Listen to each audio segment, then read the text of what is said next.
Hello, everyone. This is Ed Dentzel, host of Unfound. I wonder if you will consider becoming a supporter of this YouTube channel.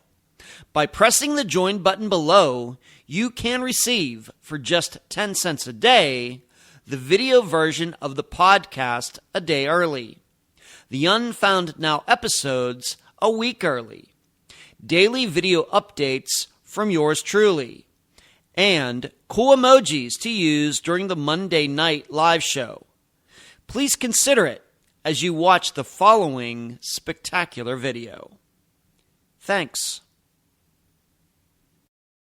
Unfound's first episode debuted on the first Friday of September 2016. Yes, 6 years ago today. During that time, this program has covered 264 disappearances. To recognize this anniversary, you get to hear the first interview I ever conducted, and after, I will talk about what it takes to get to 330 podcast episodes. I'm Ed Dentzel, and this is Unfound.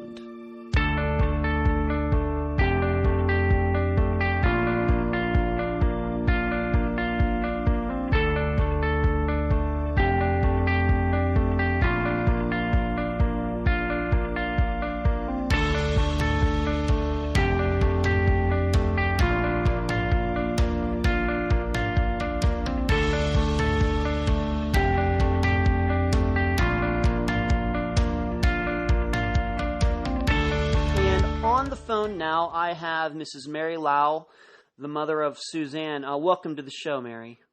Thank you. Yes. Let's start with you just talking a little bit about Suzanne, what was going on in her life at the time, maybe a little bit about her upbringing, her education, her interests. Okay. Well, Susie was born in April of 1978, and right from the beginning, we kind of knew she had a lot, of intelligence. My husband always said there was, he could see that in her. And as she, grew up, by the time she was about 9 years old, she was writing poetry, and from writing poetry to wanting to, she started to hear about computers, and I think our first computer was a Texas Instrument computer, and she really was fascinated with those. And she, really got into the computer area, and, eventually, would take computers apart and rebuild them. Yes. And how old would she have been at this time? A teenager? Oh, she was a young teenager, maybe 13, 14 years old. She was the only kid in school who actually knew anything about computers. At the time in school, they were just getting one into the library. It's a fairly big school district, but the libraries in the different schools had one computer, and if it would break down, nobody knew anything about computers, and they would call Susie to come and see if she could fix it, which she usually could. And, she really, she had people around her all the time just fascinated by the fact that she typed so fast, and she could, bring up all sorts of information on the computer. Where do you think that she got this from? I have absolutely no idea. No idea? It just seemed to come, and like I said, she was into writing poetry, so she was using a typewriter, and and then of course when a computer came around, she could type all that information out on the computer, and save all her poetry that way. So she really had a lot going for her. When she was in high school, she was on the Honor Society. She was a very bright girl, and it's interesting to me that she seems like she has this, what would it be? I don't know if the word is a dichotomy of, on one hand, being very technical, but on the other hand, being very, I would maybe, if I could say this, artsy-fartsy in poetry, because I could say that because I'm artsy-fartsy, but really having a passion for the arts, but having a passion for computers as well, which is a really unique combination. Yes. Yeah. That's basically what she was. And we could never understand, even as a real young child, some of the poetry that she would come up with that was, just so far beyond her, years. I mean, comparing things like, when it rained one day, and she wrote a poem about rain and how the rain sounded like thundering hoofs of a horse, coming down the driveway. Right. Just really, far out ideas of how she put this all together. We just don't know where it came from. One interesting thing was one day she was taking a shower, and she jumped out of the shower. She had soap in her hair, towel wrapped around her, and she ran down the hall, and they said, "Where are you going?" And she said she just got the idea for a poem, and she had to write it down before she forgot it. So, even doing that would be, poems were just coming into her head all the time. She even wrote poems about the places that she would write a poem. One time writing a poem on the back of I think she had some bunion pads or something. It was the only paper she had. So she wrote a poem on the back of that. Just things like that she could, really came to her. She had to write it down. Backs of napkins. I mean, it was just, it was constantly coming into her. And after she disappeared, my husband and I went through her books, which were tons of paper, and I couldn't believe all the poems that she wrote. I could not believe it. She was a young woman who was very in touch with her feelings and could express them, not just not just speaking, but writing them down, which is a particularly unique talent. Yes, yeah, that's where she was coming from, and we don't know where she got it from, but it just seemed to happen. And well, having a wide, diverse array of interests like that is usually a sign of good parenting too.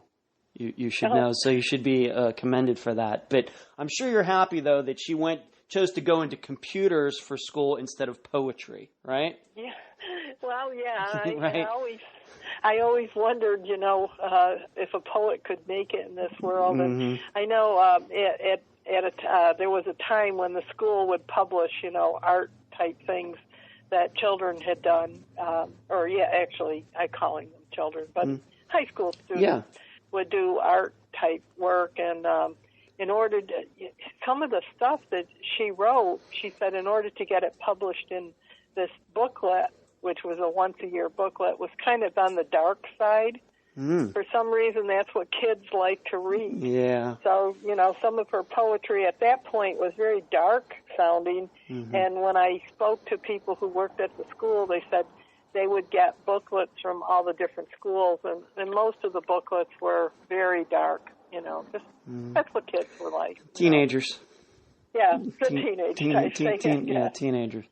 Right. So she goes to school, but she ends up going to one school, and what was that school again? She transferred. Oh, she went to SUNY Oneonta, which is about 100 miles from where we live, kind of, down in kind of mid-New York. And when she went there, she took a computer science class, and by the end of the year, she said that it was, really she could teach the teachers. Yeah. They didn't have the knowledge that she had at that point about computers. So she decided that she would transfer to a bigger school, and that's when she came up to SUNY Albany, which, maybe 35, 40 miles from here.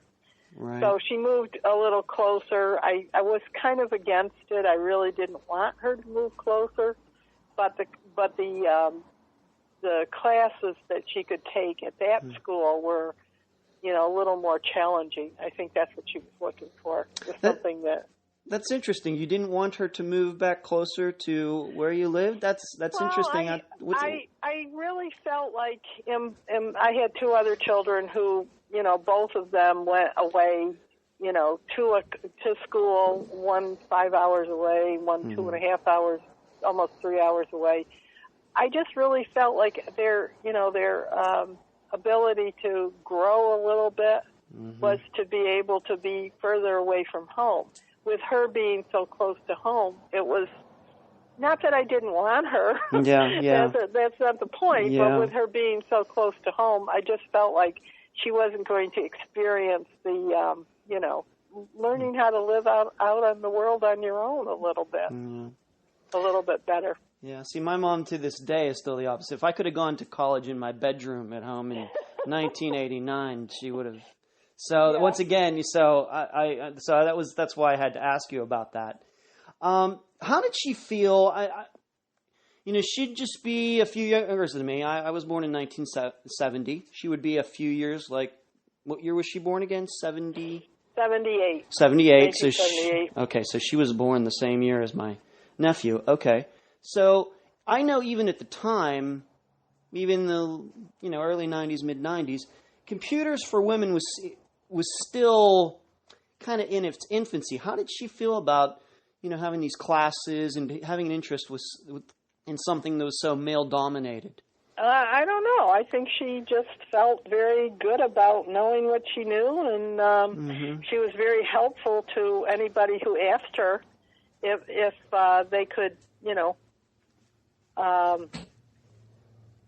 if she could help them, with their problems, and many times, after a class, somebody would come up to her and say, geez, I'm having trouble with a certain thing. Can you help me out? So I think she felt good about that. I really, I know she did. That she was able to, help other people who, with her knowledge. Yeah, because the way I remembered, I think that women going into engineering and computers and math is much more common now. But I think at the time, a lot of women stayed away from this stuff. They might have had the interest, but they didn't because it was such a male-dominated industry. So I think that once again says something that very unique about her. How did she do at Albany? Switching to a tougher school. How was she doing? I don't think she. The thing is, I think with being in college, when you go to a college, you make friends. In your freshman year, and you kind of stay with those friends throughout the whole schooling. When she switched, she had a little more trouble, making close acquaintances because you don't have that orientation that you would have when you start out as a freshman. She was already a sophomore, so she didn't really have a lot of close friends. She had friends, but, nobody she could say, this is my closest friend. I met her, last year. So I think she had a little more trouble when she came up. I'm wondering if she, made a mistake, coming closer. Of course, we know it was a mistake. Yeah. But, just the fact that she, needed some. I mean, she was. Let's just put it this way: she was getting passing grades and all the. Oh yeah, okay. She was. Yeah, no, she didn't have that problem. The problem was, basically, the fact that it was harder for her to fit into groups. The social life, the socializing that goes along with college. Okay. Yeah. Sure. Well, I guess that brings us to the man that she eventually did meet, and through a computer club. Explain to the listeners how that happened with meeting Richard Condon. Yeah, she actually met him before she went to college. She was about 11th grade and heard about this computer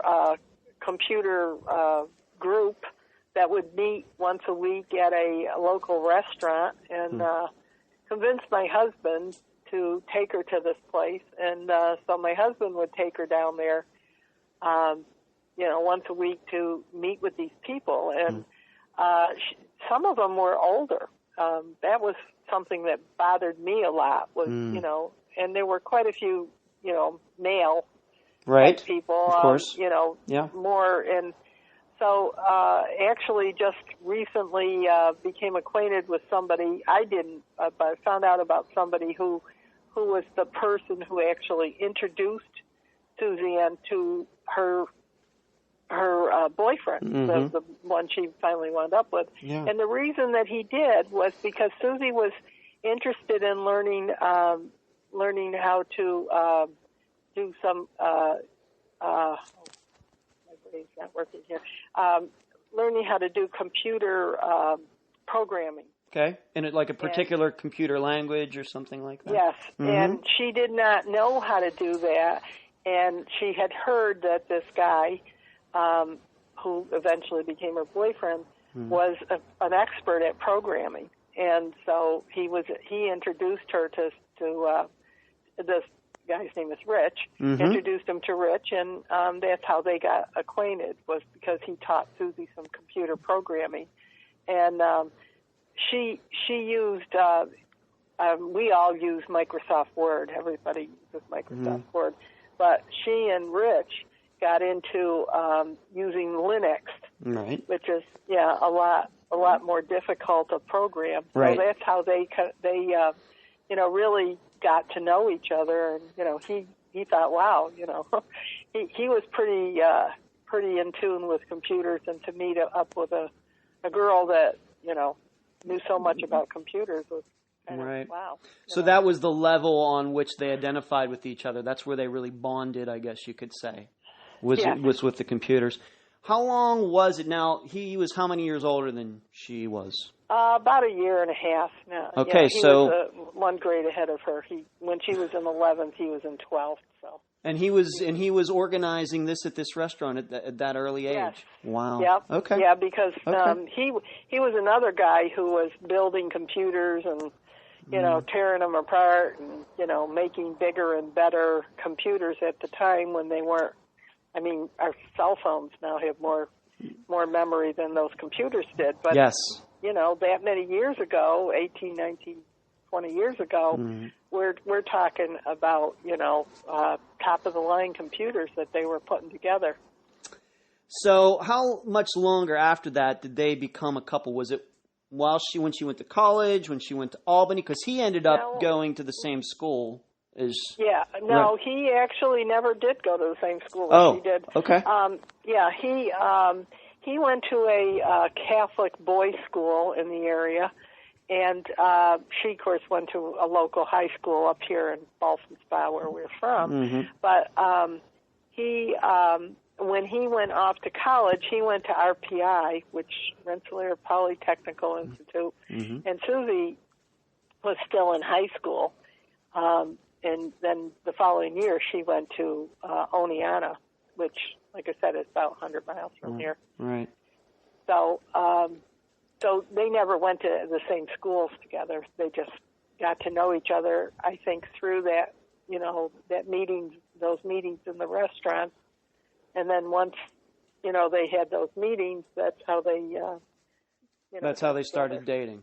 That's how they started dating. And at the time that Suzanne disappeared, how long had they been a couple? And I know there's some. We'll get into the particulars of that, but how long had they been a couple? I think they'd been together about 2.5 years, maybe, because she started dating him sometime as a junior in high school, and then she disappeared as a freshman or a sophomore in college. So about 2.5 years or so. Okay. We're going to come back to her boyfriend in a moment, but before you came on the air, I went through the facts of her disappearance and what she did that day and some of the times and things like that. I just want to clear up a couple things because here we are in 2016, and I just want to get straight a couple facts. First of all, I'm sure if people are familiar with their daughter's case, they've heard about the man in the baseball hat that appears at that convenience store around the time that her ATM card was used the next day. What can you tell me? That guy has been exonerated, hasn't he? Yes, he has. Okay. And it took a long time before the police actually located him, but they finally did. And pretty much decided, I mean, that's what they told me, is that, you know, anything that they found out from him, you know, didn't put him in that place, or didn't put him taking Suzanne. So that's really all I can tell you about that. Right. I don't know any more than what the police told me. Right. Well, yeah, and I just want my listeners to get it straight from your mouth, because, like I said, there are still sites out there that maybe haven't been updated in a while, or they don't know some of the news that, you know, that can kind of put people off in maybe the wrong direction. And of course, if the police say that somebody's not being looked at anymore, then we want to make sure that we put that out there. The other point is about her name tag from her job that she was at that night. It wasn't seen near that bus stop where she got off for about 2 months later. Like she disappeared in March. It was like early, I would say late April, early May. Okay. And they found that. Okay. And was that name tag, where it was found, would that have been on the way from the bus to her dormitory, or would it have been in the opposite direction? No, it was found pretty much right where the bus left off the passengers that night. It actually, that was a very mild winter. We did not have very much snow that winter, and anytime it rained, anytime we had any precipitation, it was always kind of freezing rain. But right after, and there was no snow on the ground when Susie disappeared. It was very clear, just, you know, whatever. Okay. But that week after she disappeared, there was a small snowstorm. And I would say maybe 4 or 5 inches, not much. And when the college plowed that parking lot, it had salt and sand or whatever on the parking lot, and they pushed that up over the curb. There was like a curb where the bus left the passengers off. Yes. And when they pushed the salt and sand or whatever up to the top, it went up over the top of the curb, and it was there that that badge was found. Now, from what I gathered from the police, they said that right after she disappeared, of course, they didn't go out to look for about 3 or 4 days. So, but they said right after she disappeared, they walked that parking lot pretty much shoulder to shoulder and did not find anything. All right, this is where the confusion comes in. They found nothing. Now, I'm saying that where this badge was found was up on top of this pile of sand and salt or whatever it was. Yeah. And it wasn't until, like I said, almost, a month and a half to 2 months after she disappeared where they found it. And could somebody have come by and dropped it? I don't know. The other thing about this was this particular badge was one, according to the place where she worked, they were not using anymore. They were using a hang tag where you put it around your neck on a lariat type thing, and they had the badge on that. This one was a pin badge, and from what we found, the police showed us the back of the badge. The pin was very rusty. Well, I think you could put something out, in a day and have it rust. Right, pretty quickly. Especially cheap metal like that, sure. Yeah, cheap metal, so they were saying, well, it was here for a long while. Well, we can't decide that it was. It was cracked. I would say that, maybe a car drove over it or something, so it was cracked. But other than that, there wasn't really much else we could find out about that badge, other than it was found by 2 students who were walking through the parking lot, and they found it. And they first picked it up, thought it was a credit card, because the size of a credit card, and threw it down, and then the one girl picked it up and said, oh, there's a girl that's missing. Let's look at this. And they looked at it, and there was her name. So, Was it Suzanne's habit to, like, if she left work, would she have just left the name tag on, like, to go home? And and some people, yeah. I mean, what do you? That all the time. Okay, would you say that was her habit to do that probably too? Because some people, they're going to take it off. Well, I don't want somebody to know that I work at this store, or Or well, the unusual thing about this, and there's people always say there's always something we're missing here along the way, but the unusual thing is the fact that she never liked to wear the clothes that she had to wear to work. Out of work. So she would bring a bag of clothes, and it was like tan-colored pants and a certain colored shirt. I can't remember what it was, but it was the logo of the company that she worked for.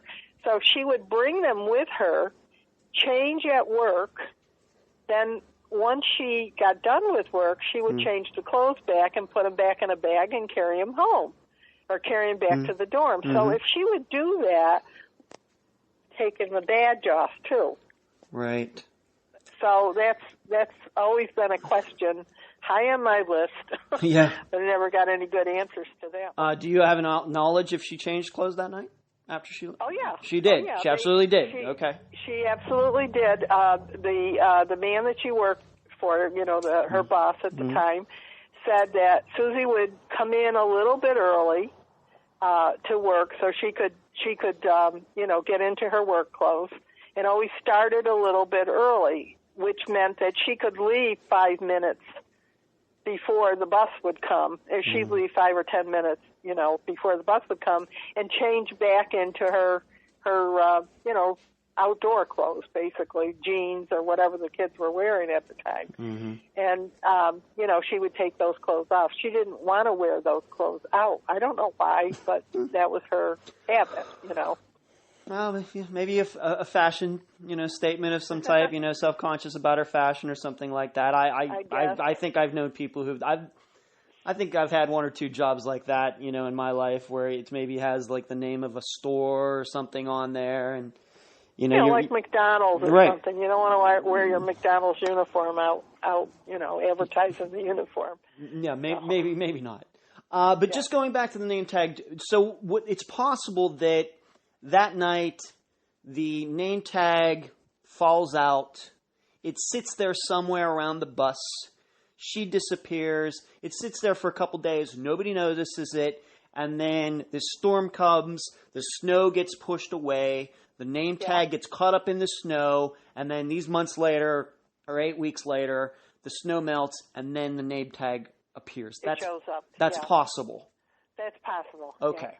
Great. I just wanted to get that on the record. Okay, great. Let's move on once again. I guess back to the boyfriend. The next day he calls you and tells you that Suzanne has disappeared. Yeah, he says, how did he word it? He worded it so that it didn't sound like, geez, Susie disappeared. What are we going to do about it? It wasn't like that. It says, did you know Susie didn't come home last night or something like that? And it was like a shock to me because I was getting ready. My husband was reading a newspaper. I was getting ready so that we could go to meet my son. It was going to take me out for my birthday, which was the day before Susie disappeared. And so he called, my son said, we'll go out for lunch. And so I was getting ready. The phone rings, and he says, did you know Susie didn't come back last night? It was like, what are you talking about? Yeah. I was like a little bit in shock because, why didn't you call me last night? And why are you saying that? And so I gave the phone to my husband, and my husband got the information from him saying that, Susie didn't come back. He had tried to get into her computer, which he did. He got into her computer and, looked at different emails or whatever. Right. We'll get into that. We'll get into that too. But we'll get into that. But he calls and says, and then you hang up the phone and you go to Albany. My husband went right down to Albany. Yeah, I stayed here because I thought, if there were any phone calls, somebody would call me and I'd be here.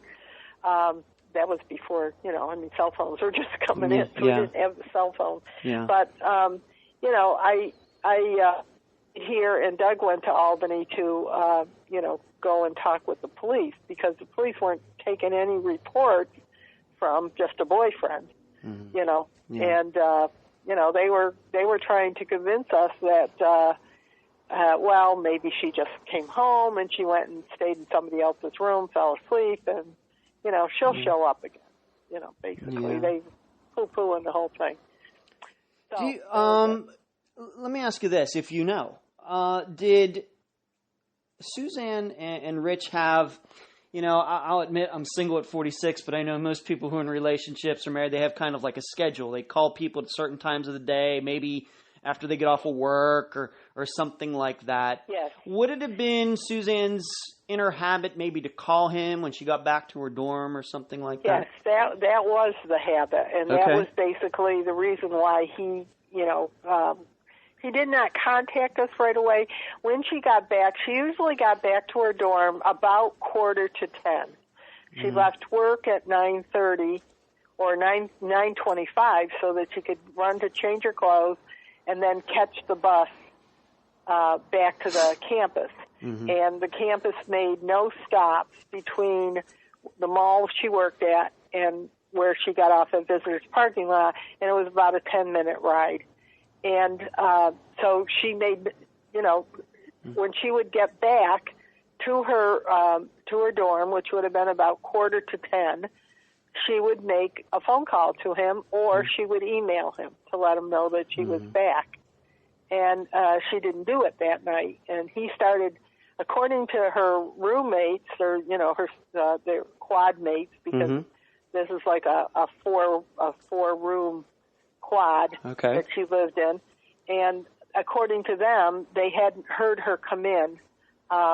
She normally would come in, and she had a lot of keys on a key fob, and it would hit the door, and they could hear the noise when she walked in, and they never heard that. So, but all they heard all night long was the phone ringing.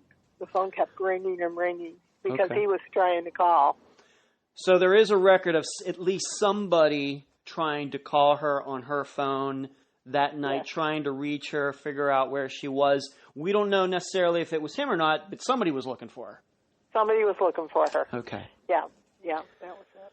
Okay, so the next day, don't quite know about the ATM situation yet, but you start this search, and does he take part in it? I don't know what he actually, I think he might have tried, getting a hold of the police. I don't think he ever really went to the campus. My husband went to the campus, and he called around 9:30 in the morning, which, we're saying 12 hours after she was not heard from. So we've got 12 hours gone already, and so Doug goes down to the campus, and it takes him, got himself right down there, and he was down there by maybe 11 o'clock in the morning. And he went right to the police and, talked to them. In the meantime, I thought, what do I do while I'm sitting here? And I thought about her credit cards, and I thought maybe, because all her credit card statements would come to us. And she had maybe 2 credit cards. She didn't have a lot. But they would come here. Her bank, book, I knew what she had in her bank account because all the statements would come here. And so I started to call. I called because I knew she had an ATM account. So I called it. I think by the time I figured that all out, it was around, 2:30 or about maybe, 3:15, I'd say, that I got a hold of an ATM agent for her ATM card. And I was talking to this woman on the telephone. She was in Seattle, Washington. And I'm looking at the clock, and about 10 minutes to 4, she says to me, "I think that card just got used." That had to have been a crazy moment for you. That had to have been a really surreal moment. Was. Yeah. And I'm saying, where did it get used? And she said, I can't tell you that because this particular company was Cirrus, and Cirrus gets their receipts the next day at that time, I don't know what they do now, but at that time, that all the receipts for the day before would come into the company the next day. And she said, I can tell you tomorrow morning, but I can't tell you right now. And I said, well, can you tell me anything about it? And she said, the PIN number was a direct PIN number, direct hit on the PIN number. So, and what that means is that somebody used the card and somebody got the PIN right the first time. Right the first time. Nobody tried to mess around, hit 1, 2, 3, 4, 1, 2, 3, 5. It was whatever it was, the first time, boom. The first time it was the right PIN number. Okay. So I was, like, what else can you tell me? She said, I can't tell you anything else. So first thing the next morning, this woman, like I said, Seattle, Washington, she called me up and she told me that the receipts were turned in and $25 was taken out of the account. Mm-hmm. And that was it, which was kind of the usual thing that $20. I'm sorry, $20. Okay. Was the usual thing that she had taken out. And she had taken out the day before, the day she disappeared, at around, I would say, 4 o'clock or 3:30 or 4 o'clock, from a bank across from the campus, she had taken 20 out. And then she got to the mall where she worked and took 20 more out at the mall. So, maybe to buy supper, I don't know. Now, I'm going to ask you this because, once again, this is going to become, for the listeners, this is going to become relevant later. Are you sure she used the card both those times? Definitely. Yes, I believe that, yes, because at the time, there was a camera at the bank where she took the first 20 out. And when she got to the mall, I believe there was a camera in the mall at their ATM machine where she took the second 20 out. Okay, so they saw her there, and both times. Okay. So it was her. But when they got to the place where the card was used on March 3rd. On March the 3rd, well, I was on the telephone with the ATM person. Mm-hmm. The surveillance camera was not over the ATM machine. Right. It was over the counter where the cash register was for the store that the convenience store that she was used. So the camera is, once again, for the listeners, what that means is that the camera was pointed at the registers, probably because the owner of the store might have wanted to make sure somebody wasn't ripping them off. In contrast to, like, today, almost 20 years later, where it seems like every convenience store has, 10 cameras all over the place. Yeah, exactly. There was only the one camera over the cash register in that convenience store. And where was the ATM in that store? Just inside the doorway. So when somebody would come in, they could go right to the ATM machine, do their business, get money out, maybe go to the counter and buy what they wanted to buy and have the cash on hand. Right. That particular machine gave cash. Okay. Some machines give script, but that one I was told gave cash. Right. And this, by the way, this is also how the guy with the Nike hat got involved, because he was in the store right around the time that ATM spit out the money. Exactly. Okay, yeah. So that's how that all ties itself up together. And the reason that you saw the Nike hat was because the camera was overhead, so it was kind of a bird's eye view. So all you got was the hat with the brim and maybe a little part of this guy's nose. Really no facial, familiarity. You couldn't get, there was no face there. I mean, it was basically his. But the police finally found him somehow. Finally located him. He had a. What did he have? A jacket. He had it was a winter jacket that was a particular brand, and that was another reason that he was identified with, because of the jacket, the hat, And it was months later when they finally identified him. It Right. wasn't like overnight. And that's it took a long time to find him, but they did find him. They did find. That's why it's weird. 18 years later, that's the name of the make of the jacket, the company, right? The company of the jacket. Yeah. Right, and but going back to, you said it took them a while, but still, you'd think 18 years later that some of these people would clean their their information up. How did her boyfriend find out that she was missing? He called you, but how did he find out? Because she didn't call him, so he tried calling her. Okay. And he kept calling her, claiming that that's what he did. Mm-hmm. And I think my husband asked him, "Well, why didn't you go down there?" And he said he didn't really have an explanation. But when the police talked to him, his explanation was his alibi was he was playing a game on the computer with one of his friends. And his friend... when she disappeared. Okay. Yeah. Okay. And this friend identified him by the fact that he said, "I knew all his moves." In other words, the moves on this particular game.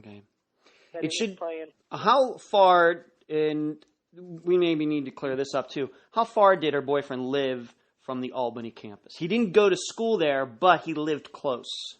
Yes, he did. He lived maybe, I would say, if you got on the Northway, probably about 10 to 12 minutes away. Yep, not very far. Okay, getting back to the question of how he found out. So he just took for granted that because she didn't pick up the phone, not even the next day, that she never came back, or did finally somebody pick up the phone in that dorm? Or did he drive down there and find one of her roommates or something, and they said, "No, Suzanne never came home last night"? No, he just decided that she was missing. That was what his... Okay. That's right. Just talking to you about this really brings a lot of this back, I mean, these are questions that need to be asked from the police again. We need to go over this and over this. Yeah. There's a clue somewhere. Well, I ask the questions because either I don't know them or haven't read them, and I don't want this. I don't want you to. This is not a point of trying to relive this over again for you. That's not why I do this. But no, I'm just asking questions as you're answering them. Just a thing that pops into my head. Once again, you can answer it. Great. If you don't know, that's fine too. That's fine too. Now, you did a show. Now, we should say something before we continue. There is no suspect in this crime. There's a woman that I've interviewed that's going to be on a future show, and she always likes to say, nobody's been included, nobody's been excluded in the disappearance of Suzanne Lowell. Okay, that is a fact. All right, that's a fact. Right. We have to establish that right now for the listeners. However, you did a show called Disappeared back in 2011, 2012, where you were very, let's put it this way, there was a strong feeling there that you thought that her boyfriend had something to do with it. Okay, yes. Now, can you talk about that? Yeah, I can talk about it. For a long time, the police pretty much said, don't say anything, Well, 18 years have gone by, and I just got to the point where I just couldn't hold back anymore. But, just the fact that here was a guy who claimed to be her boyfriend, lived about 10 to 12 minutes away from the campus, realized that she didn't come home that night, and didn't drive down to find out where she was. Mm-hmm. Most people would say, yes, if it was my boyfriend or girlfriend, I'd want to know where they were, Right, I want to go check, Yeah. Most guys would do that. And now, do you think that he didn't? Now, this is once again another point that was, that we've talked about, when we've originally talked. Could it be the reason he didn't go down there is because maybe they weren't a couple anymore? Well, I was wondering that also, but, from the fact that he did call the next day to tell us, that she didn't come back to her room, so they could have, maybe he still thought they were a couple. I thought around Valentine's Day that she gave him the Dear John letter, but we never knew for sure. And that was only 2 weeks before she disappeared. And I know that every time she tried to break up with him, he would just get very emotional and throw a real fit about it. So, And she was the kind of a person who couldn't take that kind of emotion, that she always felt sorry for, the underdog, basically. Yeah. So I'm just wondering if he had her pretty much, under his thumb. Do you think that is something that she would have explicitly told you? Hey, Ma, you know that I broke up with Rich last week. Do you think that was... I knew there were times when she tried, and she didn't actually tell him in person. She would write a long letter and then hand him the letter, and he would get home, open the letter, and about 10 minutes later you'd hear the telephone ring and you'd hear her on the phone, arguing with him, and eventually, they would get back together again. So this was a relationship that had its ups and downs. It sure did. Yep. Okay. Okay. So once again, we just have to establish that he's been interviewed by the police, maybe not recently, but at the time, maybe a few months after, whenever, he's been interviewed. He has seemingly a decent alibi with the video. Of course, nobody saw him. No. But he's playing video games. This friend, whoever he is vouching for him. That alibi has never been broken. No. Okay. However, given that he is a computer expert, just like Suzanne was, maybe there's the possibility that he could have maybe programmed the computer to do something, because there are, That's always been my contention, is that he programmed that computer to play that game. And was not not where he said he was, and right after Susie disappeared, and the police would want to talk to him and his family, they finally got a lawyer, very high-priced lawyer, and that was it. Police can't, unless you have probable cause, you cannot bother the person anymore. So basically, the victim has less rights than the perpetrator. Yeah. That sent up red flags for me. Yeah. Let's move on to something else, and it has to do with, and this takes us to the ETM question again. That Rich and Suzanne had a favorite movie called Hackers. That's all right. And you told me about that the first time we talked. I've watched the movie. All right. I watched it from beginning to end, and I can tell you, I even took a few notes during it. Just to kind of run through my head after I was done watching it. It was kind of interesting seeing Angelina Jolie 21 years ago with she had this very boyish haircut, and it was very 90s. And being 25 at the time that the movie came out, it certainly brought back some memories. But there's a specific part in that movie that is relevant to this case. And it's almost like a weird coincidence, almost, if you believe in that sort of thing. In the movie, in the first quarter of the movie, the movie of Hackers is about these people, as you can imagine, young computer kids in high school, kind of like, I guess from my generation, would have been like Ferris Bueller's Day Off, going in and switching his grades. Well, these guys were doing a lot more than that in this movie. Right. And the one guy was bragging about getting into an ATM machine, hacking it, and causing it to spit out money somewhere. All right? And then here we have, just 3 years later, that movie came out in 95. In 98, you have Suzanne disappear, and the next day, that ATM in that store spits out that $20 bill. Right. And seemingly nobody saw anybody come in and use that machine. Now, granted, it wasn't caught on camera, but nobody remembers anybody using the machine. Well, the police actually, when they realized the ATM machine might be, some factor, they were able to get about a half an hour before and a half an hour after that time frame, that 3:50, 10 minutes before, of all the people who used the machine, and they were able to speak with everybody. And that's how this Nike guy, the one they refer to as the Nike guy, was the only one that they could not identify right away. He was the only one, and that's why he became a suspect. And basically, he became a suspect because the boyfriend's family decided that he should be the suspect. Mm-hmm. And they were the ones who put up all the posters with his picture. The boyfriend's family put those posters up. Yeah, and they also bought a billboard with Susie on one side of the billboard and the Nike man on the other side. Can you identify this man? So that would throw any suspicions away from anybody else for a long time, and it did. That billboard was up for 6 months. Now, it should also be noted, nobody saw Suzanne go in and use that machine that day. No. And this was the other thing about that was it was about 2.5 miles from the campus.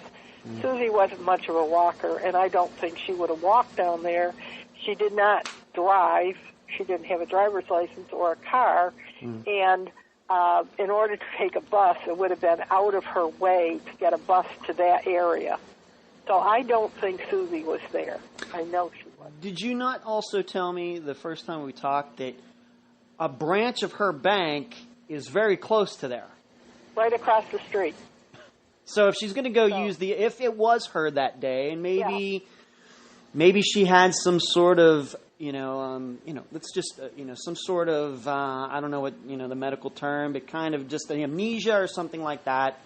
If she needed to use the ATM and could look at this card and say, well, I have this ATM, and maybe she knows the number, she would have gone to the bank, not to the... She would have gone across the street, yeah. Right. Susie was smart enough not to spend any extra money if she didn't.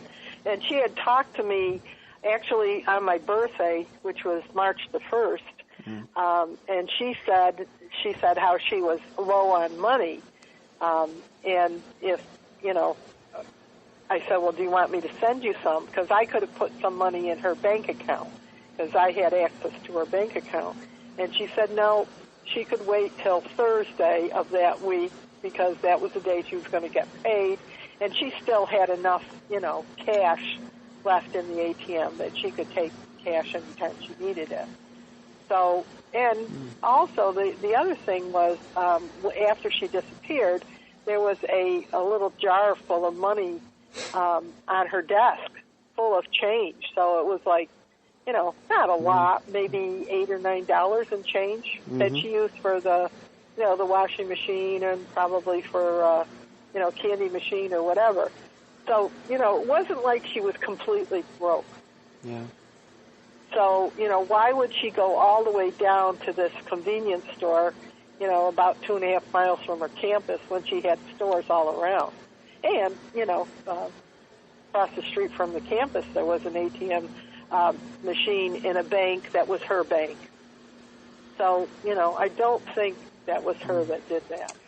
I'll ask you this. Does the boyfriend have an alibi for where he was when the ATM was used? We know he has an alibi for the night before. He claimed he was out looking for her. Okay. But we don't know. Okay. Yep. All right. Let's move on to something else. And once again, we're going to have to say for the record that nobody has been included or excluded from this investigation. Okay, that's why it's still unsolved 18 years later. Yeah. We haven't talked about... I know we had a wide-ranging interview the first time we talked, but I want to just keep it to this. The boyfriend's father assisted in the search for Suzanne. Okay? But what happened? I don't remember saying that he did. Well, I guess I'm trying to put this lightly. He started calling in, having sightings of Suzanne. Oh yeah. He actually. Can we talk about that? Do you feel comfortable talking? Okay. Yeah. Okay. Yeah. He actually he would tell the police, how he was. I think at one time he was like an auxiliary policeman, whatever that means. In this little town or whatever. Big deal, Mm-hmm. And I remember we were waiting in a room at the campus, and one of the things that he said out loud was to his son, if you think you've met the police regular police. Wait till you meet the state police. In other words, they're the big guys. They're the ones that are going to really take over. So he was really kind of almost enamored with police-type people. So several weeks after Susie disappeared, he called the state police to say he said, I know what happened to Suzanne. I was driving down the road, and I saw a car that looked just like my son's car. Same color, same stickers on the car. Everything was exactly the same. He said, so I pulled up alongside so I could wave, and the guy that looked at me looked just like my son, but it wasn't my son. So he figured that night this guy must have gone to the campus, this fictitious guy. Okay. And Susie, when she got off he knew when she got off the bus and, called her over, and she thought it was my son, and she got in the car with him. So that was his first story. Okay. Another story that he continued to... now, just for the record, how do you know that happened? Just the police told you that? Oh, yeah, the police told me. And there are police records in the state of New York right now that happened. Just, once again, for the record, for the listeners. Yep. Okay. Yep. All right, please continue. Okay, go ahead. The other thing was he was a truck driver himself at the time, and he drove his truck to a small town about 25, 30 miles away from here called Amsterdam, Gloversville, Amsterdam area. And he said he would stop at this coffee shop every day that he drives the truck there.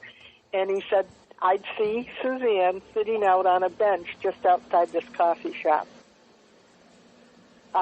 which kind of threw me for a loop there, because how in the heck would she get there? But anyway, he would see her sitting on the bench. So he told the police this. He said, I saw her at least 8 times. And so the police said, look, I'm going to give you one of our telephones. The next time you see her on that bench, you call us. We'll have a policeman there in 2 minutes. And so, 2 weeks went by, and they actually had some undercover police following him around. And they saw he got on the telephone, and he called, and he said, she's out there sitting on the bench right now. And the other 2 police are saying, what's he talking about? And the 2 cops are right there as well in an unmarked car, seeing what the father's saying, and they're seeing nothing. Nothing. They saw nothing. So that was another sighting, debacle. I'm going to guess that the calls probably stopped shortly after. Those sightings stopped shortly after that. But he had one more where there's a college here in Schenectady. It's called Union College, and he claimed he was driving. It was like, I don't know, it was May or June, very hot day, and he said, I saw Susie in her long winter coat and boots walking through that campus in Union College. That particular day, he called the police to tell him that. Is he crazy? I don't know, but that was another one that, Did you get to know him very well while Suzanne and Rich dated? Did you get to know him? I didn't really get to know him very well. Susie did. I know she, they were going out, and they would see each other every weekend. Mm-hmm. And that was the one thing that was kind of unusual was the mother claimed that the father didn't know Susie very well. And I said, I got upset with her, and I said, how can you say that? She saw him every weekend that they dated. Mm-hmm. And there were times when, he would come out and try to, help his son fix the car, and the 2 of them were there. I said, she knew that. And then when we brought Susie down to Oneonta, he showed up with some carpets and things that Susie had stored, in a storage locker. The father, the mother, and the son all showed up at Oneonta. So it wasn't like he didn't know her. He knew her. So I don't know. So I get, but what you're saying is that the family of her boyfriend were helpful at times. I mean, they showed up and brought some things, and Not that we asked them to, and I Okay, remember no. when they showed Okay. up at Oneonta, I said, Right. I remember, we were going to take Susie out to eat after, and I remember seeing them show up, and I said to her right away, I said, there's no way they're going out to eat with us. You know that already, don't you? And she was, yes, I do. Okay. I said, okay, because I didn't care for any of them. And that was long before she disappeared. I didn't like them. But just to be clear, for the record, what you're saying here is on the record, New York State police or local police stuff, these things that he did that turned out to be false sightings. Yeah. All right? Okay. This is not some, sour grapes or anything like that. Once again, I know you're telling the truth, but I just want to hear, I want to make sure my listeners understand that. Okay? Right. That's all I'm trying to do with this. Okay. Because as long as there is a record of that happening, then then that's factual to me. What do you think happened to your daughter? I really wish I could, look at a magic ball and say, I know exactly what happened to her. I really don't know. I know that she made it back to the campus that night. She was witnessed by a girl who was getting on the bus that saw her getting off the bus. And so I know she made it to the campus. From then on, I really don't know. My feeling is that her boyfriend or some member of his family came to the campus, and she knew them, and she would get in the car with any of those people, and something bad happened. I really don't know. The theme of this show, that and I can't thank you enough, and we're going to continue on with some other things. We're going to move on to what you've been doing since. But this show, the theme of it is about transitional areas, about safe, being aware of your surroundings and things like that, because that was what really struck me about your daughter's case. And I told you from the beginning, this is still a case I think that can be solved. I think, with the right, sleuthing, investigation, cold case work, or whatever else. But with each of these shows, I try to teach the listeners about something. And I do think about women out there today, 2016, who, have their heads in their phones, and they set themselves up for being abducted, being attacked, being raped, and becoming a missing person. I don't think that's what happened in your daughter's case, okay? But she was in one of those transitional areas, moving from the bus to her dorm. Those are the places, those transitional areas. You'll see a lot of self-defense experts talk about that. So for any of you women out there listening, this is the stuff you really have to be aware of. I don't care if it's on a college campus, places that you're familiar with. If somebody has their eye on you and you're not paying attention to your surroundings, you could be, setting yourself up. Now let's move on to what's been going on since. Talk to me about Suzanne's law. Okay. There are I have two laws. Please, tell us about them. Yeah. Suzanne's law, the first law that we passed was in it was called the New York State College Safety Act of 1999, and it actually became law in 2000. And it was an act to amend the education law in relation to requiring colleges and universities to implement plans for the investigation of violent felonies and reports of missing students occurring on their campuses. Basically, they wanted the police to actually have some sort of a plan in place so that if a kid went missing on a college campus, or if there was anything violent like rape or whatever, they were able to have a plan so that all police agencies would get involved in this. And that became a New York State law in 2000. And then in 2008, it became a federal law. and it's called the Suzanne Lyle's Campus Safety Act.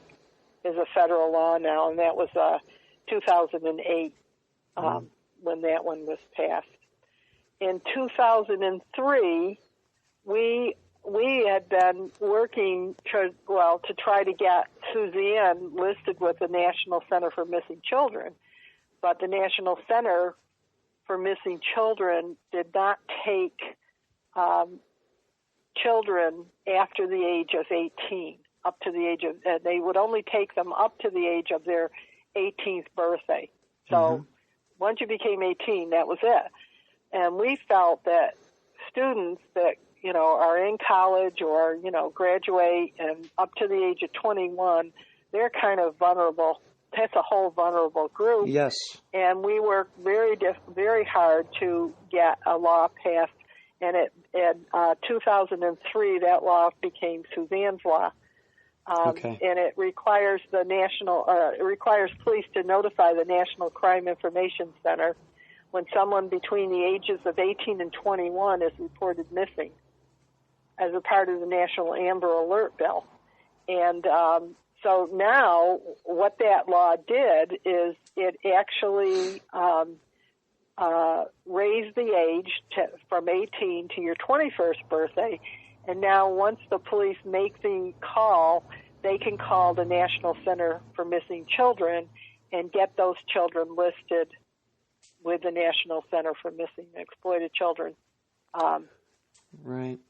And the beauty of this law is that people who went missing before this law went into place, before 2003, can be grandfathered into the system. So I have one lady that I can put my finger on right away. Her son went missing.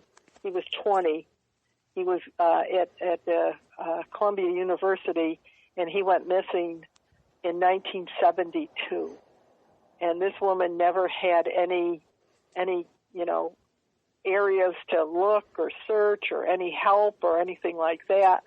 And we got him listed with the National Center for Missing Children. So this man now is in his 60s, but he's still listed on their webpage as a missing person because he went missing at 20. So that's the beauty of this law. So I really feel that Suzanne's Law put a lot of young people who never would have had any help or the families any help with the National Center for Missing and Exploited Children. What was that process like? I mean, you've become an advocate now, and then getting involved with the politics, getting a law passed. What was that experience like for you? Well, it was it was interesting because when the first law passed in New York State, and I'm thinking, wow, this was pretty easy. I didn't know you could pass laws that easily. And people would say to me, how did you get this thing passed? I don't know if it was because she was an attractive college student that went missing that, the law passed right away or what. But then we found out that we really had to, become a non-for-profit organization in order to really have some, fight behind us, basically. So we became a non-for-profit organization to help other people with missing family members. And once we did that, it seemed very easy to talk to representatives or, federal representatives to see if we could pass another law or to even, get our campus safety law was 2008. And at the time, she now is New York State Senator, federal senator, but her name was Kristen Gillibrand, and she was a representative. And at that time, she hadn't passed a law yet. So we went to see her, and guess what? She worked hard with Charles Schumer, Senator Schumer, and the two of them passed the Suzanne Lyle Campus Safety Act in 2008. That had to feel like quite an accomplishment for you. It was a big accomplishment, and it was a big accomplishment for her, too. And the one that passed in 2003 was another one that we actually spoke with a representative, And he, he steady filibustered all night. And then the next morning he called us to say we passed the law. I said, wow, that's great. Mm-hmm. So yeah. it was, we said, I can't believe this happened. People would say to us, how do you get those things going? I don't know. It just worked. We hit the right people at the right time. Yeah, you're not. These people aren't going to drop through the cracks anymore. No, that's the way I look at it. And anytime I get a phone call from a family member that says, their child 18 to 21 has gone missing, I immediately get them hooked up with Suzanne's Law and, to get a hold of the National Center for Missing Children. You have to have your police agency call, but it's a federal law. They have to do it now. And that helps them because, they can request posters if they need, posters. They can request investigators that are retired that will look at your case. They'll get a lot of help that they wouldn't have gotten had they, were not able to get into the National Center for Missing Children. If it's a child under the age of 18, they'll take them right away. But anybody over that age is 18 to 21, it's a little sticky. Yeah, probably because a lot of those kids, they now have their independence. Some of them do leave their house on their own. They disappear on their own. In fact, probably if there was some study done, I'm sure you'd find that 18 to 21 age range is probably being most likely to just say, heck, I'm out of here, and it not technically be a disappearance. It's just somebody moving from New York to California. Exactly. Yeah. And you find families that have lost touch with these children, and and then all of a sudden they say, wow, I haven't talked to so-and-so for a long time. What's happened to them? And then find out that they're no longer around, or they got caught up with, some bad situation that, they can't get out of, which is what happens to a lot of those young people. I want to ask you a question. If you have some insight into it, I'm sure the listeners would love to hear you talk about it. You've turned Suzanne's disappearance into 2 laws. It's quite an accomplishment. We know of other parents, family members, for example, Kelly Murphy, Project Jason, who turned her son's disappearance into something very positive as well. On the other hand, I know because, I've taken interest in disappearances for years now, that there are many parents and family members who kind of go the opposite direction. That, I, for example, can't even begin to tell you how many websites that are supposed to feature, a missing person or something like that. You go to the website and the link doesn't even work anymore. Yeah. Do you have any insight into that? Why some people choose to go one direction and then it seems like other people go the other? Well, there's some people that are real advocates, like Kelly, for example, right. Project Jason. When Kelly's son disappeared, there was nothing out there in Nebraska, where she was from, that was helping her, and she located us on a web page and called us and said, "Is it okay if I come out to see what you're doing?" And she made the trip about 2 or 3 times in a row, came every year to our Missing Persons Day, and then eventually Kelly decided to go out on her own and become her own advocate. Yeah. I know many other families who have, chosen to become advocates for the missing because their child went missing. And, maybe the time for us, 18 years ago, there really wasn't a lot out there for us. Yeah, that's true. And we just...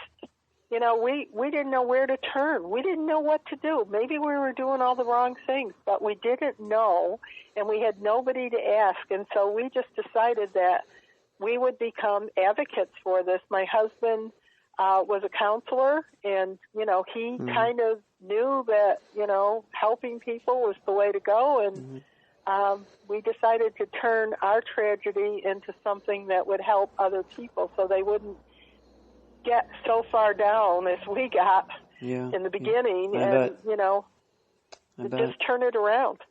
Do you think, though, that is the reason, some people, like, it hurts so much to think about it that Oh, You know, it after a while, they just kind of want to move away from it, even if it is a son or daughter. Because I'm telling you, as a person, and of course, I don't have any children, but I hope that never happens to me with, my parents or, a family member. I don't wish that upon anybody. No. But so I'm not going to say I know how you feel. I don't.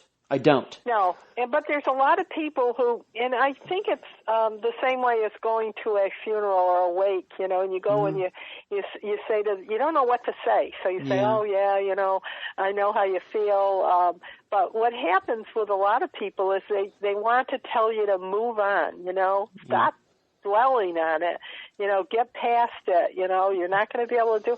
Well, I don't care if that person eventually comes back being alive or deceased. It doesn't matter if it happens. The family is always going to have that hole in their heart. There's a hole there, and it never heals up. Yeah. And I think that's the bottom line, is that sometimes some people have such a deep hole, they wind up getting divorced. They can't cope with each other anymore. Yeah. They have health issues. They have drinking problems, drug problems, because that's the only way that takes the pain away for them. And, I don't like to hear that, but I do hear that a lot. Yeah, I hear that a lot. Families that just haven't been able to cope. I mean, they're strong for a while, but then they just lose it after a while. They don't think that there's any more hope. I mean, that's the reason why we, started our organization. And the name of your organization, please. It's called the Center for Hope, and hope meaning healing our painful emotions. How do you come up with something to add to that? But that's what it is. It's really painful. It's the worst pain that you can experience. Every little thing around you reminds you of that person that's disappeared, and there's nothing you can do about it. It's like, and then there's no closure. Well, I don't even like that word, closure, resolve in any of these cases, because when a person dies, they have a place to go to grieve that person. There's always a gravesite or something. But with a missing person, they have nothing. Which is why we have Missing Persons Day once a year, and in New York State, we have a monument for missing people. And where is it? Where is it? It's right in downtown Albany, right next to the New York State Museum. Okay. It's 20 feet high. It has a perpetual flame at the top, and around the base, which is 8 foot by 8 foot granite base. Wow. It says, as a symbol of our eternal hope, may this flame light their way home. And I have to tell you, there have been many times when I've been down there to that monument where there's a poster there, a stuffed animal, flowers. People go there and sit and grieve. Yeah. They have a place to actually feel that missing person. There have been candlelight vigils at that monument because people, have somebody who's missing, and it's the place they want to go and have a vigil, just because they're hoping that kind of publicity will bring that person back. Yeah. Now, Suzanne, she had at least one other sibling, right? You have a son? I have a son and a daughter. And how did that affect them? I mean, what... It was very difficult for them, although they were grown up. Susie was our youngest child. My son was 12, going on 13 when she was born. My daughter was almost 9, going on 10. And so, they were kind of like second parents to them. My son adored her. He'd take her to the concerts when she got to be her, right age. Yeah, your daughter, Suzanne, was a Rush fan. She was a Rush fan. I like Rush myself. Yeah, and she had about 23 CDs. Wow. Of Rush before she disappeared, which I was amazed because she was really into Rush. She had really good musical taste. whenever Rush came to, our local area here in Saratoga, SPAC, my son would take her. He didn't want her going to concerts by herself. So he would take her. Mm-hmm. Just to tell you the age difference, when he went to his first year of college, he was going into first grade. Wow. To give you. Yeah, well, you should know, I don't know if I told you that the first time we talked, but I have two brothers and a sister who are quite a bit older than I am as well. I actually have a sister my brothers and my sister are all almost 20 years older than I am. So there you go. I know, yeah. So was the baby. Kid. Yeah. Yep, the baby, and everybody treated her, Yes. kind of that way, and, it was hard for them. They were a little bit older, but I'll tell you, when I talk to families who have a child that's gone missing, and I'm saying child because everybody is somebody's child. I don't care who it is. Mm-hmm. If you're 55 years old and you go missing, you were somebody's child at one point. But anybody who has a child that has gone missing and has young siblings, I usually tell those families, please, do something with them, even if it's to take them out for an ice cream cone or something. Don't let them feel neglected, because you become so focused in trying to find the missing person that you forget about the siblings. And I have heard stories about siblings who have, I know of one who committed suicide after so many years of the family being so focused in trying to find the young sibling that she couldn't cope anymore. She just couldn't handle it anymore. So it's very difficult for them. They don't say anything, but they do feel neglected. Yeah. So. Well, to wrap this up, what else should be covered here? Where can people reach you, my listeners? You have a nonprofit organization. Do you take donations? Yes. What else do you want to talk about? Well, we can be reached at it's called the Center for Hope. Mm-hmm. We're in upstate New York. We're 20 Prospect Street, Ballston Spa, New York, 12020. I do have a web page, which is Hope, 4, themissing.org. Okay, Hope for the Missing with a 4 is the numeral 4. Yeah, okay. Yeah. .org, and I can be reached by telephone, which is also on our webpage, but I'll give you the number. It's 518-884-8761. Okay, great. And those telephone calls that come into the office, we take them as they come in, because I get about maybe 30 or 40 a week. Missing people, so I have to take them as they come in. Can I ask you, are you working on any legislation or anything right now? Do you think that's behind you, or you think you are going to do something even more regarding politics? I think I would like to, look at some other things. We haven't, actually one of the things that we did do, we kind of got out of the legislation area for a while, and we produced decks of playing cards with 52 missing person cases on the cards, one on each card. The cards were passed out throughout New York State to the different jails. And I think we had over 30,000 cards out there, 30,000 decks of cards.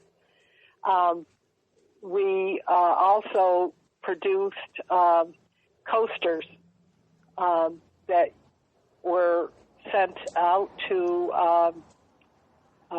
the different bars and restaurants in the Capital District, and we picked out people who were missing through the Capital District for our coasters, hoping that if somebody had a drink and loosened up a little bit, on the back of the card there's a place where they can either text or scan and make a phone call to a place. So, we got out of doing some legislation because we were involved in the cards and the coasters. But there are other things that need to be, resolved, and we, There's still holes. There's still holes in the laws that you'd like to see closed. Oh, yeah, there's lots of holes. And like I said, I think from the time Susie disappeared to now, so much has happened for the older group of students, the older group of people that, through our laws. I often get a phone call from an organization saying, if it wasn't for Suzanne's law, this lady or this person would not have been able to get their child listed with the National Center, and, an Amber Alert wasn't, sent out or whatever. So, it does make me proud. And unfortunately, my husband is no longer with us. He passed away last year, and so it's a little harder for me to do things, but I'm still trying. I'm still working at it, and I will until I find my daughter. Okay. Mary, I can tell you, I'm going to be praying for you. I hope that my listeners, I hope my listeners are praying for you, if that's their belief system. And I know we're all going to do what we can to try to get this resolved for you. We're not going to say closure, but we're going to say resolved. Okay. Yes. That's the word you want to use. You do never want to use closure with a family with a missing person, because there's never any closure if you think about it. It's not the same as when a person dies from a disease or natural death. That's closure. Right. It's not. Mary, I've deeply enjoyed this interview, and I can't thank you enough for spending this time with me. Well, I thank you also for even interviewing me. That's great. Thank you so much. You're welcome. And that was my August 22nd, 2016 interview. Yes, I know the exact date, with Mary Lowell, mother of Suzanne Lowell. I thank her for that interview, and I thank her even more for all the support she has shown over the entire 6 years of Unfound's existence. Here are some of the disappearances Unfound has gotten to cover with Mary's help. Peggy and Patty McDaniel, Craig Freer, Nicholas Masucci, Brian Sullivan, Dominic Holly Grisham, and Audrey Herron. Now, before I get into my insights on having a long-lasting podcast, let's do this. Unfound News. The next Unfound Now will be available to the public on YouTube in the next couple of days. It is already available for members on Unfound's channel. You should consider becoming a member. Who is this missing person that we are covering on this episode? Gregory Peterson from Cloverdale, California. Next, it's the first of the month, so you know what that means. Newsletter. If you're on the list, please look for it in your inbox. It came out yesterday. For the rest of you, please contact me at unfoundpodcast@gmail.com to get on that list. You'll read some items in it that you won't find anywhere else. Finally, as the special announcement from a couple days ago stated, Unfound Live as a podcast now has its own feed. Please find it on your podcast application and subscribe. Thanks. Where you can find Unfound. On these following podcast platforms: Spotify, iTunes, Stitcher, Podbean, and many others, especially outside the United States. The new podcast, Unfound Live, which comes out on Tuesdays, can also be found on these platforms. Social media sites: YouTube, Facebook, Instagram, Twitter, and the newest one, TikTok. Listener support sites: patreon.com/unfoundpodcast, paypal.me/unfoundpodcast. The website, theunfoundpodcast.com. The email address, unfoundpodcast@gmail.com. And please mention Unfound at all true crime websites and forums. Thank you. Okay, so how can you create a podcast, true crime or otherwise, that gets to 330 episodes over 6 years, that also has a YouTube channel and a website, and everything else that goes under the Unfound umbrella.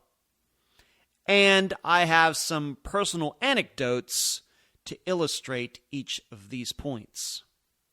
Number one, you gotta be you. What does this mean?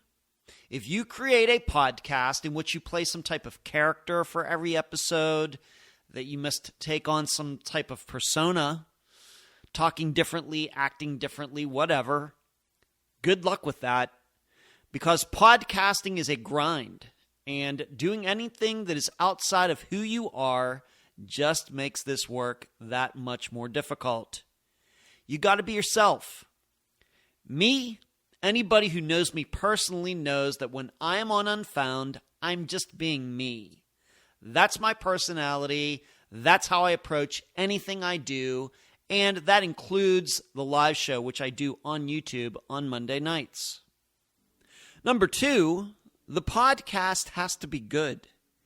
Yeah, I know this is self-evident, but what this really means is you first must have an idea of what good is. Then you must execute that idea of good. And then you must be self-aware enough to know if you're not podcasting good. Or with proper English, you're not podcasting well. To do this, what most people will probably tell you, what might be worthwhile, is to listen to some popular podcasts to figure out what you like and what you don't like, then mixing your own personality and sensibilities. Or you could do what I did and not listen to any podcasts that have anything to do with true crime, Unfound being the example, but know the topic well enough to cover it in a way that nobody has. This is the reason that even after 6 years, Unfound's format is still the same, real conversations with a lot of facts, but with no theories, no music in the background, and surely no frivolity. And Unfound is still just about alone in those respects in 2022. And that's the reason it still sounds different than all the other podcasts. Number three, you must ignore reviews. Lots of haters, not just from the public, but even from other hosts who are threatened by you coming on the scene. You must have the attitude that the podcast gets made no matter what people are saying. Unfound got horrible reviews early on, and I got caught up in all that regrettably. But once I decided I was in it for the long haul, the reviews had less of an effect on me to the point that I stopped caring. And this goes for both good and bad reviews. You aren't as good or as bad as people say. Remember that. That'll keep you humble and motivated at the same time. It's been this situation for a while that I now only find out about really bad reviews and really good reviews from either you, the listeners, or my assistants. And that goes for any list that may be out there, like top 10 true crime podcasts, top 20 podcasts, whatever. The only way I even know about these things these days is when all of you tell me. I really don't go seeking any of that information at all. Number four, you got to be able to grind. Whatever schedule you pick, daily, weekly, bi-weekly, monthly, whatever, you got to stick to it. None of this 3 days between podcasts, then 7 days, then 2 days, then 10 days. That drives people nuts. Commit to the schedule and stick to it. For me and making Unfound, I've missed only 3 Fridays in 6 years. Yes, I've replayed some interviews over that time, but those were with new intros, new commentary, additional information, etc. We also must include the Q&A episodes and the update episodes. That's 3 Fridays out of a possible 312 Fridays over 6 years that I've missed. And this is essentially a one-person operation. Yes, I have assistants, and they sure do help me greatly. But when it comes to producing this podcast, I pretty much do that on my own. And the final point, number 5, and this is probably the toughest one of all, luck. You need it. There are going to be obstructions that you will need to overcome, and they will be unique to you and your situation, and only you will be able to figure out the solution. All of the other stuff in your life that isn't podcast related will have to go smoothly for you to stick around. Job changes, kids growing up, moving to a new house, all of it will have to go perfectly for you to get your podcast to 6 years. Now, for me, all of you by this time know me. I'm a single guy. I don't have a girlfriend. I don't have pets. I don't have anybody that I'm taking care of. I'm very fortunate that I have low expenses and that before I started podcasting, I did have some money saved. But as I stated when it happened, I received some money from my mother when she died. Then this year I got hooked up with Spotify. All that and more needed to happen, or it needed to be a certain situation for Unfound to still be here in September 2022. Is it worth it? Absolutely. This is the most enriching thing I've ever done, and it will be the most enriching thing I will ever do.